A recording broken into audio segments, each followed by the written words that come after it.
John Cooper from the band Skillet here on the Made It in Music podcast. Man, thank you so much. You're actually the inaugural Made It in Music podcast. Yes? Yes, you are. That's awesome. I'm glad they've officially made it. You made it. You did make it. So this is how people know I made it, is I'm getting to talk to Mosley right here. This is episode 101. Done just all kinds of incredible stories here with artists, and Skillet being one of my favorite artists growing up. Was totally not going to share this, but just feeling it in the moment. But 8th grade, Grove City Christian School, you guys played at Grove City Nazarene Church in Ohio. Right. Totally don't expect you to remember that. But I was your green room water setup guy. Oh my gosh. How come you never told me that? We've written like 500 songs together. I literally just thought of it as You've been holding it for this. You've been holding it for this moment. So selfish. I had no idea. Did we treat you bad? No, not at all. Korey did, didn't you? My wife, Korey, was like, you go get that water. And you don't speak. No, I think I was surprised because, like, we were the ones, like, putting out snacks and stuff, and there was no, like, I think I had this expectation of, like, you have to put the yellow M&Ms in this dish, and you have to put the water over here. It has to be, like, a certain alkalinity or something. And there wasn't any of that, so that made a really great impression for whatever that was. Oh, that's good. Well, I had no idea. It's so funny. Didn't plan on sharing that. Just came to me. But anyway, man, thanks so much for taking the time. We're thick in the throes of making a new project, and I've been fortunate to be able to write with you some for it. And man, why don't we just go all the way back to the beginning, like before all of the audience, before they were born. We're going to go back to then. What was your in the beginning was the word. Yes, that. So somewhere in between that and what was your very first dollar you made in music? Oh, okay. Probably when I was about 15 is when I started singing in my first band, and can you share the name? Well, technically, for about 3 months, I had a band called Tribulation. Tribulation. It was a couple of my friends, like played metal covers, and they're like, we need a singer. And the only person they knew, like, crazy enough to get up and sing in front of anybody was me. I just would do anything. And they wanted me to sing covers, and it was all metal covers.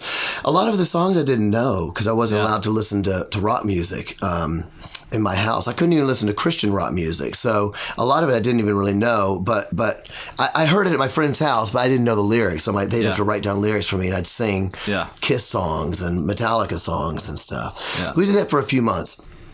But my dream was to play in a Christian band because I'd heard Petra, which is, my all-time band, I learned, Petra helped me through so many things. So I thought I would love to play Christian music like Petra. And the guys in the band didn't want to do Christian music. And I met someone that said, I want to do Christian music. So we started our own band, and we started writing original stuff when I was 15.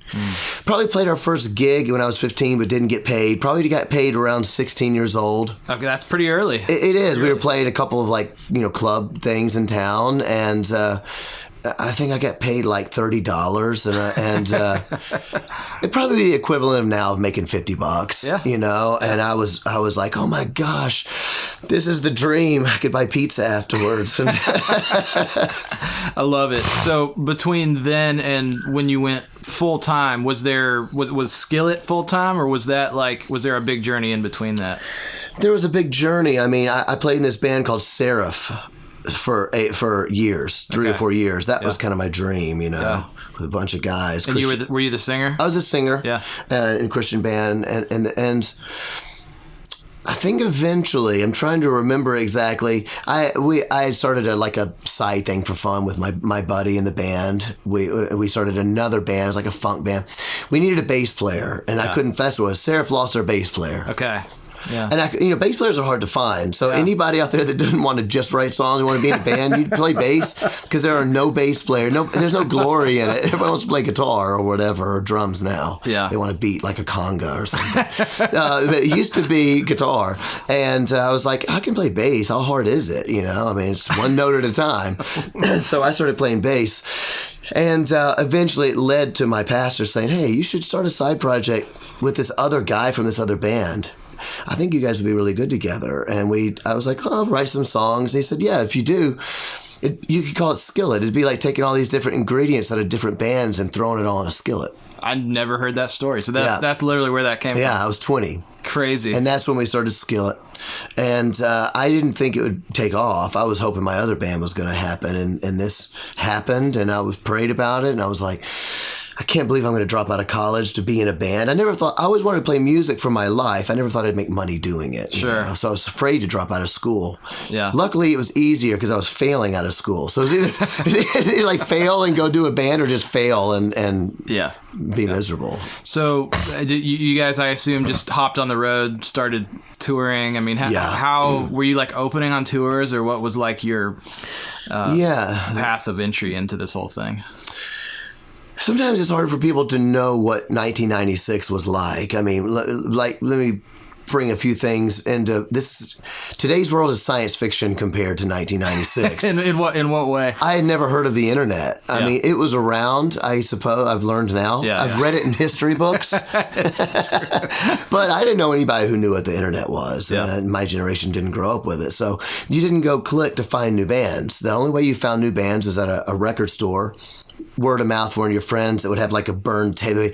I found this local band you got to check out, or you go watch bands play. Yeah. And going to watch a band play on the weekend was about the awesomest thing you could do. There was nothing more fun than going to at a club and watching a band play. Yeah. Maybe do some moshing or headbanging or whatever. It was very much. It wasn't niche culture. It was pop culture. Yeah. So we would just go play for whatever. At all these like Christian coffee houses, a youth group, a Nazarene church, wherever we could play. A lot of it was just like, sometimes the rooms wouldn't be much bigger than this room. We'd go and set up and rock out for 20, 30 people, sell some t-shirts. What we noticed early on was that we had a very loyal following. People would be like, for whatever reason, this is the best show I've ever seen. They for whatever reason, they liked it. It wasn't many of them. Yeah. And that's how we made our money. And very kind of quickly, within a few months, we had a record deal. Sure. With Ardent Forefront Records at the time in the Christian market. Forefront was crushing at the time. Yeah. Forefront had DC Talk, Audio Adrenaline, Rebecca St. James. They were good, great label. Yeah. So when you got that record deal, was it like off to the races, or was it what you expected? What I expected was to be the next Green Day. I'm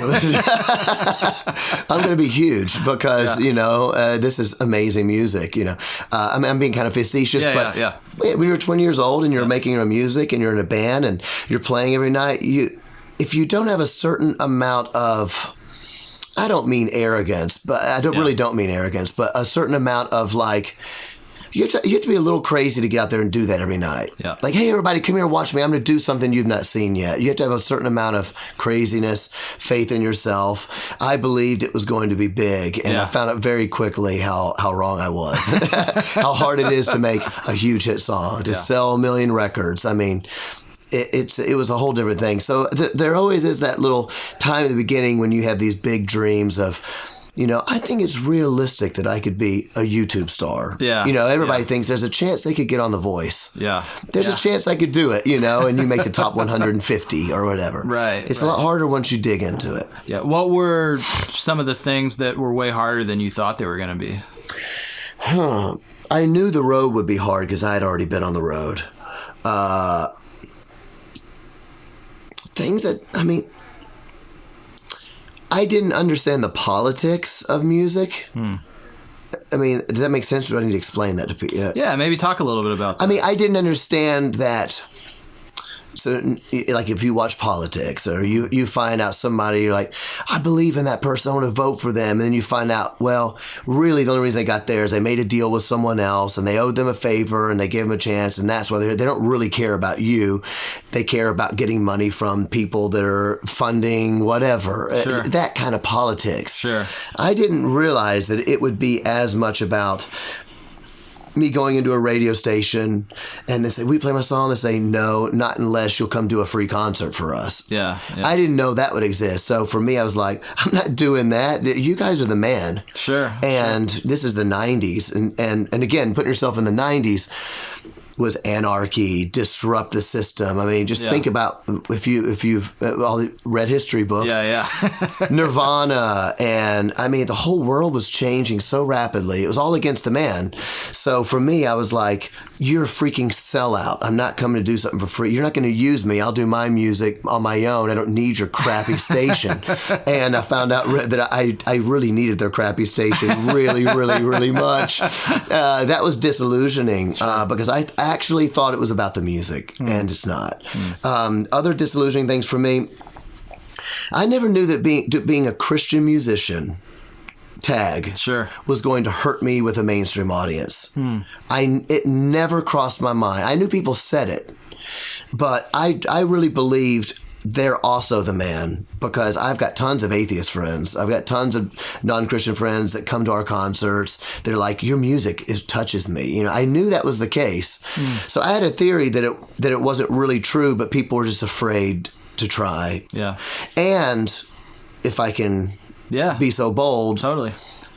When they did try, I think the best way I heard it said by a Christian musician called Glenn Kaiser, somebody I really look up to.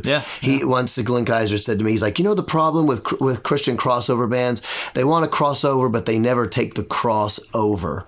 I actually thought that is a really, it sounds a little cheesy. It's a little like a bumper sticker. Sure.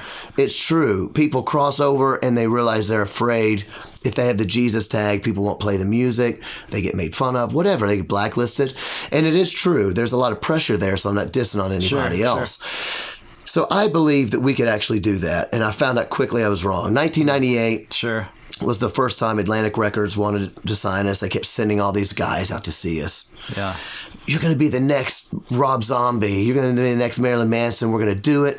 Call me on Monday. I think they said 5. They came out 5 times to see us play concerts. That's, which, you know, that's a lot. You know, you usually meet the label, showcase, come out for a show, you strike a deal or you don't.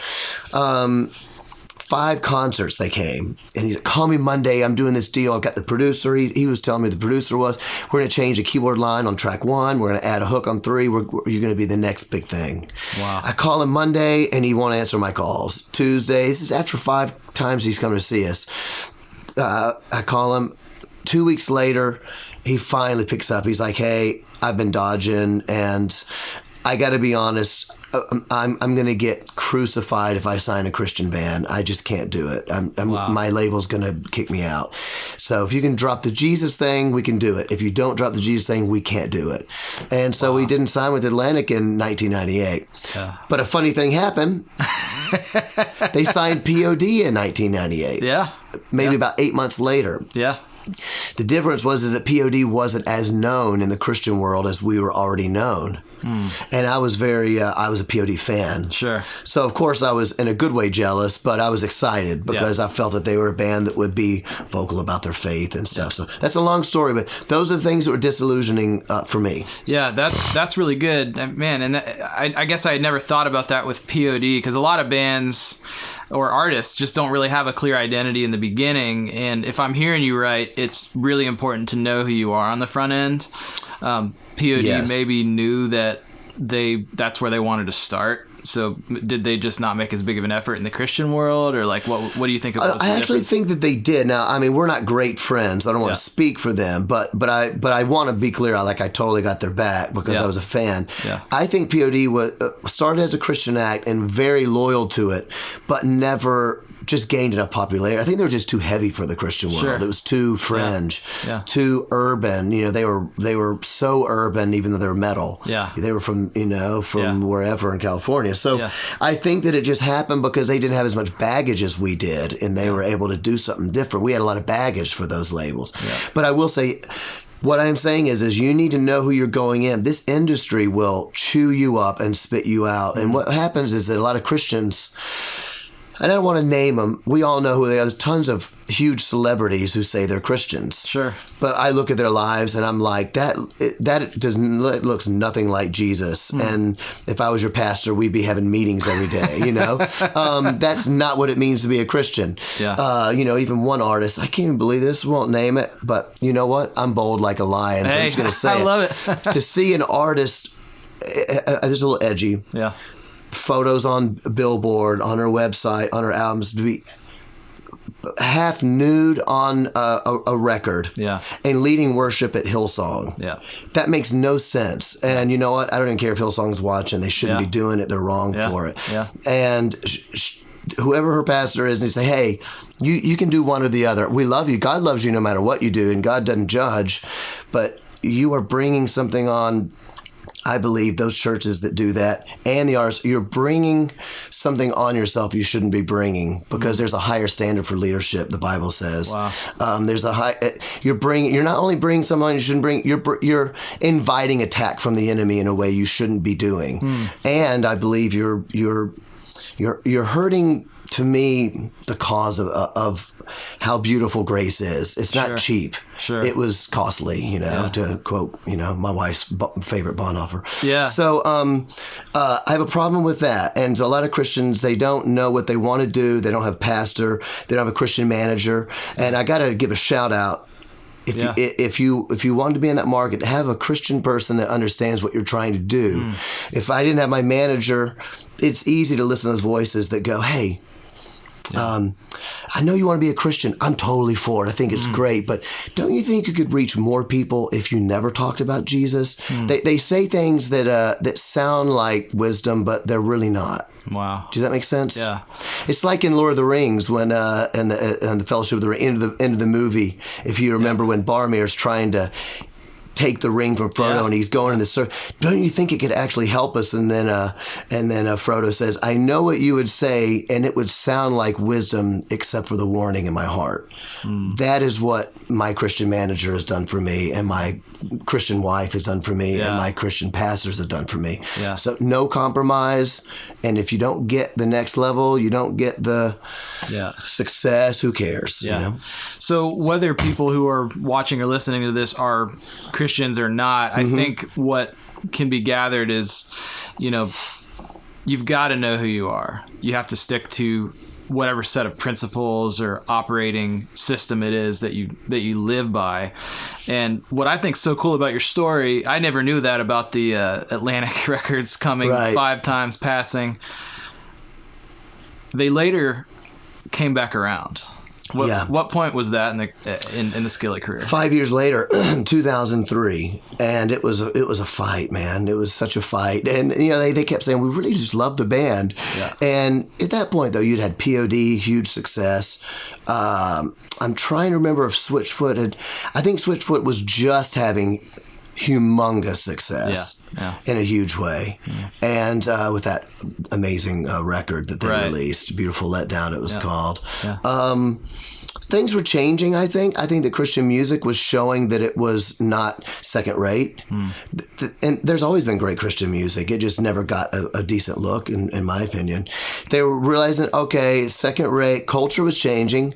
We started noticing in the 2000s, after 2001, which was, of course, the Twin Towers of September 11th. We started noticing that culture was more open to spiritual things in general. And so, you know, the 90s was a dark era. Most rock music was about violence and anger in the 90s. It started getting more about open spiritual things. So people were like, oh, well, so what does it mean to you to be a Christian? So they were a little bit more open, but still, it was still hard doing that deal. And I think we put out a record that they really liked. I think that's what changed. We had a record called Collide. And I think they went, you know what? maybe there's something to this band. We'll do something.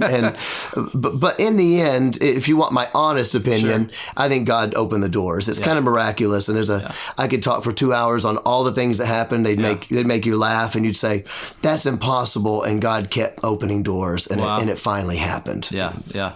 Which is amazing. And you're still making records with them today. I've been always follow you on social media, posting pictures of your double platinum records. And it's just, I don't say that to, blow smoke, but I just think it's a really cool story and it's inspiring to a lot of our listeners of just be who you are. Right. And don't. Absolutely. Yes. Don't sell out. Doesn't mean it's always going to work out. Yeah. The way you want, and mine didn't work out for a long time. And there was a lot, do I just need to quit? Am I getting out of touch? And maybe the music's just not that good, Maybe it's why nobody's buying it, But feeling a call to keep doing what you believe in. Yeah. And I think coming to terms, I think that's mature. I know there's a lot of people watching aren't Christians. It's hard for me to talk about this stuff without bringing my faith in. I think maturity and God is going, all right, it's not about me. So it's about you. I don't want to be dumb, but it's about you. And so if you're giving me something to say, you're giving me some sort of audience to say, whether it's huge success, moderate, no success, if you're still in it, I want to be here doing it. So it's a little bit to me like, not every story ends like Joseph in the Bible. Right. Right. We like those stories because it starts and you think it's just going so bad. But in the end, God makes him Pharaoh. Not every story goes like that. Yeah. Sometimes you got the saints that they never saw Moses never saw the promised land. And you got the saints that never saw what they were believing for. Instead, they were murdered in the streets. Yeah. But they still kept going for it. So not to compare us to saints who were murdered in the streets. We have a lot better job than that. But it still is a calling, and it still is something you drive. So for people who aren't Christians, I think what I would say, a similar way to look at it is just going, do what you believe in, be who you are. That's where true satisfaction is going to come from. We believe that true satisfaction comes because we please God and what he's called us to do. But still, true satisfaction, even without God, having a life that you enjoy is not bound down to the man and having all the money. That's why everybody all these people in Hollywood with all the money and fame, they're all addicted to stuff, and they're not actually happy people. The most beautiful people in the world are the most insecure people in the world in Hollywood, because it's not really what they're looking for. They want to feel they matter. Yeah. So I think doing music, in this case, writing songs you believe in, being yourself, you can go to bed every night and say, I'm happy with who I am, Yeah, that's so good. There's two sides of it, because there's the one side where be who you are, don't sell out, don't do anything, people are trying to pressure you to do. And then there's the other side that you have to weigh in the balance of, I need the radio station to play my song. Right. How have you found that? We talked a little bit about that this morning, even just your journey, as a songwriter. Sure. Yeah, in the end, I was wrong. You do need to go play that free concert. So the radio, if you watch the beginning, you need to play it twice, all right? Yeah. It's politics, and you got to do what you got to do. I mean, you need that radio station. It's still, for us, the absolute best way to reach a mass audience. I mean, you can do it without radio, but it's the best, easiest way. And that made our career go from successful, underground, loyal following, selling records, making a little bit of money. Radio's what took it to 2 million records, which I never thought would happen. Sure. But besides, before I recorded my first record, I thought 10 million. Yeah. After the first month of touring, I'm like, oh yeah, nobody likes us. Anyway, you do have to be willing.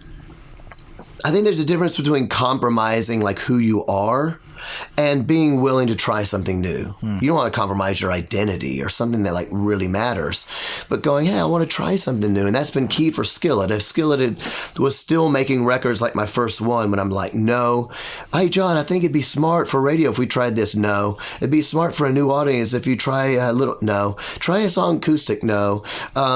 We would not be anywhere. Yeah. So I think you have to put your pride down and go, okay, what is it that is changing about music? And I think if I have anything real valuable to share, it would probably be to do with the fact that I'm not 21 anymore, that I was raised in a time with no Pro Tools. the idea of recording an album on a computer was science fiction or something that people did because they had no money to go into a real studio. There was no internet, really. There was no internet marketing, no iTunes. So if you could not literally get your physical CD into a store, no one would buy it. Yeah. So bands like Skillet, we'd be like, we sold out, and we'd always go into music stores. There's no Skillet CDs. They say, we sold both of them out. Both of them. How can you ever sell 100,000 records if you're not carrying anything? Right. So for me, it's not only all that shit. Culture has changed. People are different than they used to be. Their attention spans are different. What they like to hear is different. And so if I have anything valuable to share, it would probably be that, okay, I'm willing to say, I will not compromise who I am. There are some things about me that I like and that I know my fans like. Yeah. And I want to do something unique and be myself, but be willing to go to somebody and say, how can we make this a little bit new? Yeah. There's some new things we can do. Yeah. And that's what me and you did on Feel Invincible. Yeah. I think most people hear Feel Invincible would say, that sounds like a really fresh, new version of Skillet. It's still my voice. Sure. Still the kind of lyrics that I write. Yeah. And it's still loud. Yeah. Yeah. But it's got some new stuff in it. Yeah, it's great. Well, I love it. Let's dive into the Full Circle 5. Oh, baby. I don't even know what it is, but I love it. We're here. What's the number one book or record that you most commonly recommend to people? Can I do two? You can or do I two? have to do one? Just whatever's on your heart. My two most impactful books in my life, one of them is called The Sovereignty of God. Okay. From A.W. Pink. That movie was, sorry, I said movie. It's because I love movies as well. Yeah. That book, in my biblical thinking, really transformed me and took me to a new level of realizing that God is in control of everything. And if I don't write a hit song today, it's fine. Yeah. And if I never write a hit song, it's fine because it's not really about me. How can I use my talents for Him? Yeah. And again, I think that's maturity in Christ. The more you get older, you become an older man, older woman walking with God, you realize John the Baptist really was right, that I need to just decrease and He needs to increase, and that's when I'm the happiest. So Sovereignty of God is a great one. Not everybody's going to agree on the theology of it. It's harshly Calvinistic. Sure. And what I would probably say is tied with my favorite book of all time is a philosophy book by a guy called Chesterton. Yep. Chesterton is his name, and it's called Orthodoxy. And that book blew me away. I love that book. That's tied with Frankenstein for my favorite book. Frankenstein is for fun. Orthodoxy is for the brain. I love it. And the heart. We'll post links to all those on Please in the show do. notes for people. So, second question. Failure only turns into a lesson if it changes your perspective or changes the way you behave on something. Do you have a favorite failure in life that you like, man, I really took something away from that? I am my wife's favorite failure. If you had her here, she could tell you. No, I'm kidding. I mean, honestly, yeah, there's been a lot of them in my life. And I think that, I hope I'm not sound like a broken record, like I got nothing else to say. I think when your life becomes, it's okay for your life to kind of seem like it's consumed with music. It is. It's pretty much what my whole life ends up being about. But it's not necessarily a terrible thing as long as it's not like an ultimate thing, you know? It has to be. I have 15 employees. Yeah. Everybody's got to get paid. Yeah. I've got 2 kids. My kids, hopefully, I know I can send one to college. I hope I can send both. Yeah. That was a joke. Anyway, I got to put food on the table. There's all these things to think about. But I think realizing that the amazing success of like our Awake record, we had 2 million records, realizing that was not really because of me. I mean, yes, I wrote the songs, and yes, we worked really hard. A lot of times people go, hey, people always mean it as a compliment, and it's really nice to say, you guys worked so hard, you deserve it. And I always appreciate that. It's always a really nice compliment. But working really hard, it doesn't necessarily mean that you're going to get that. And in the end, God just decided to open those doors. Then you come back to the process. Your brain's freaking out because you just had the biggest hard rock record in the world. Yeah. And you're one of the biggest touring rock acts in the world, and you're all this pressure to I got to make a good record. I did it once. And then things don't go like you hope. And they don't go, and then you feel like a failure. Mm-hmm. And in the end, what you have to realize is it doesn't mean that those songs aren't good. It doesn't mean that you're not good. It doesn't mean whatever. God just didn't open the doors this time. Yeah. And I think that for me, the biggest lesson I can learn in my life is it comes down to trusting God. Yeah. It's like Christianity 101, but it's also the advanced course where you go back and you learn all the basics. It's kind of like, before the Super Bowl, they're probably not learning all the new advanced stuff. They're probably saying, everybody needs to work hard this week. You need to sleep. You need to drink a lot of water. You need to go over the basics. That's what I've learned in my life. It's good. It's really good. Thinking back to pre-Skillet, before you dove fully full-time in, what was the number one thing that kind of held you back from that? Before, I was just scared I wouldn't have any money, scared I wouldn't be able to pay my bills, you know. Some of that probably comes also culturally. I mean, I was raised in the 80s, and the 80s was a very much a time of affluence, the Reagan era, and education. It was very much looked at in my generation. If you didn't go to college, then you're a deadbeat. You'll never amount to anything if you don't graduate college. And if you don't make a lot of money, you're a loser. And if you don't, do that, if you care more about. In fact, if you care more about Christ than money, you're a little bit off, because Christ wants you to have money. He wants you to be responsible. It was a little like that, which I don't agree with that stuff, of course, but that was the upbringing. Yeah. So in college, I thought, music's the only thing I'm good at. I would love to do it full time, but I'm scared to do it. So to be honest, dropping out of college to do it was a bit of a leap of faith for me. That was the biggest fear. It's good. What's something that's working for you right now? Working for me? Yeah. Probably two things, which was being willing to try new stuff. And not even be willing, being excited to try new stuff, going, hey, I want to try this. Everybody, young people are doing it. They know how to use computers. I should learn how to use a computer. When you don't, it's hard to explain now when they're young. It makes me sound like so old. To think about all the changes in the last 5 years, 10 years. We didn't have a cell phone. When we first toured, we had to buy world maps, and then you drive into Iowa, and you'd have to buy a local map because the roads are so small, you can't read them, but how to get to the Nazarene church where some future great producer like Seth Mosley's going to come give me brown M&Ms only, or I'm going to freak out. We're looking at maps. I think that's the road, and you're driving in the, remember Dumb and Dumber? When I remember. I thought the Rockies were going to be a little rockier. Being willing to go, you know what? I want to do it. I want to jump into something new. Being willing to try new stuff, but also having confidence in who you are. That is so important, because I've had a lot of pressure in the last few years to shift skill, try something new. In fact, become something new. Sure. But do that, and I'm just like, no, I know who I am. Yeah. I know that I won't be happy doing that. I actually don't think business-wise it'll work anyway, because I'm a rock guy. I'm a rock singer. You're not going to catch me singing Colton Dixon songs. It's just, as much as I wish I could, I don't have Colton's voice. This is, I talk like this in interviews, and people like you, not you because you know me, but the interview would be like, whoa, you sound like you had a bad night. Are you losing your voice? I'm like, no, this is how I talk, man. So, just being comfortable with who you are, being confident in who God's called you to be. It's good. Last question.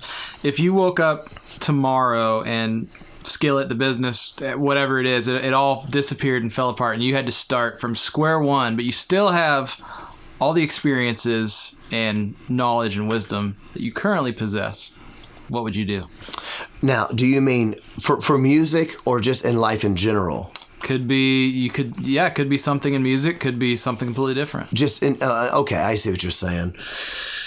Oh my gosh. Well, I don't know, Seth. That's a ridiculously hard question. I should have read through that one. I think it's hard for me because I do have kind of a dichotomy about me. The two things I'm passionate most, is music. Yeah.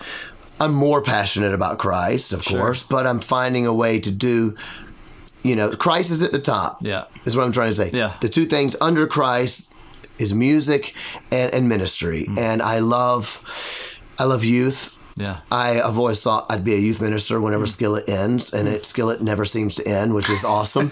And I'm getting older now. I love ministry. I love the idea of pastoring. I love the idea of leading a home group. That's what we call it, home group. Yeah. A small group at your house from your church where I could care for a small amount of people. I'm not the head pastor, but I think I could do that well. Teach a bit of theology with that. I'm really passionate about that, making disciples. And I try to kind of include that in my music job if I can, whether it's we're out on tour at Winter Jam now, meeting with all the bands, talking. I'm not discipling them in Christ, but I can encourage them in Christ. I can say, I hear what you say, the Bible says this about this, and iron sharpening iron, the Bible says. We're making each other better. I like that aspect. I love evangelism. So I'm all over the map. So you say, what would you do now? Well, I probably would still try to do music. Yeah. If I could start over completely now, I think, I would understand that music is a business. It is political. Yeah. You are selling yourself. It's not all against the man, sometimes you have to make a deal with the man to get to where you want to be. And that's okay. It's in the end, it's about winning. It's about winning to get where you want to be. And don't be afraid to do that. And don't be afraid to tell people, no, I'm not going to do it. I don't like it. It's good. It's good. So talk about, if you care to share anything of what's going on with the new record, new projects, Skillet music.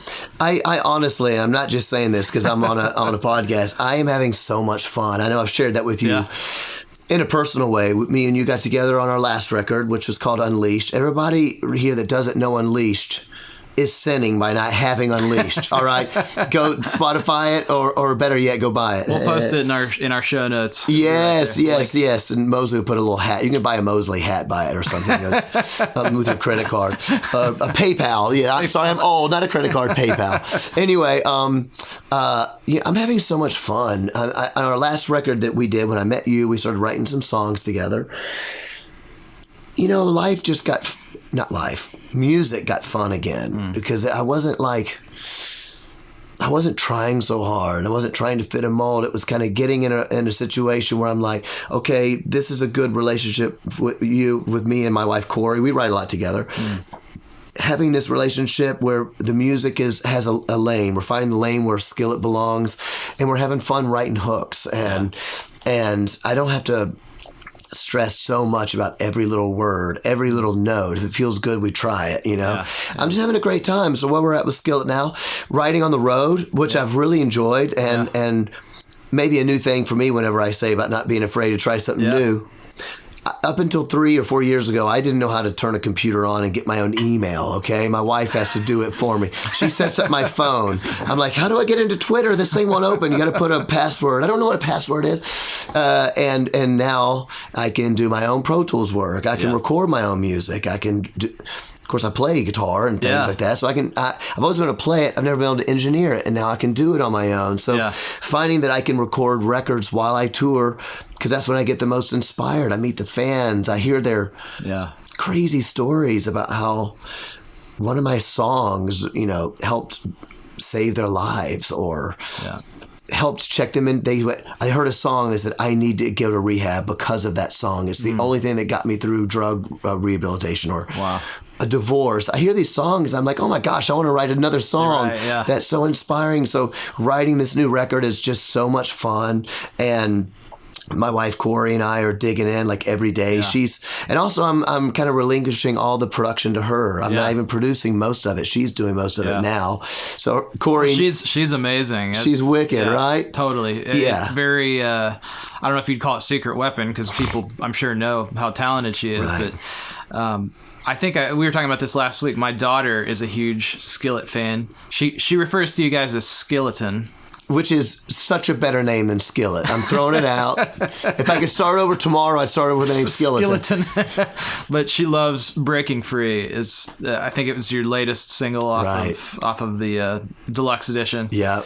And we've just been jamming it in our house on Spotify, and she has this whole dance routine. And I think I asked you guys, like, okay, so who produced and who mixed that? And you're like, yeah, we just did it on the road. Yep. Like you and Korey. It's the only song that we fully produced ourselves on the record, and we did the entire thing in the bus. Yeah, it's amazing. Yeah, and maybe a dressing room or two. I can't remember. Yeah. Like a locker room, you know. Yeah. So well, thank you, though. She's great, and Yeah. she's better at that than I am, and it's a good partnership because now I'm like, okay, you're going to do this, and I just like, go do something awesome for me and make me a lot of money while you're at it, and then make me a brownie or something. No, I'm kidding.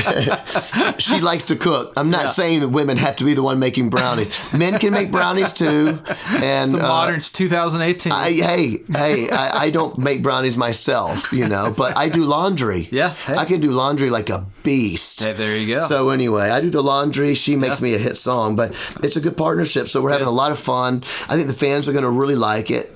Good. I don't think we're trying something new in terms of we're rebranding everything, but every time we write, we're trying something a little new and fresh, and just having a lot of fun. I think the fans are going to love it. So great. This is the new Skillet era. Hopefully, we release this year. Yeah, love it. Well, John, it's been awesome. Thank you so much for taking the time to be on the podcast. I love it.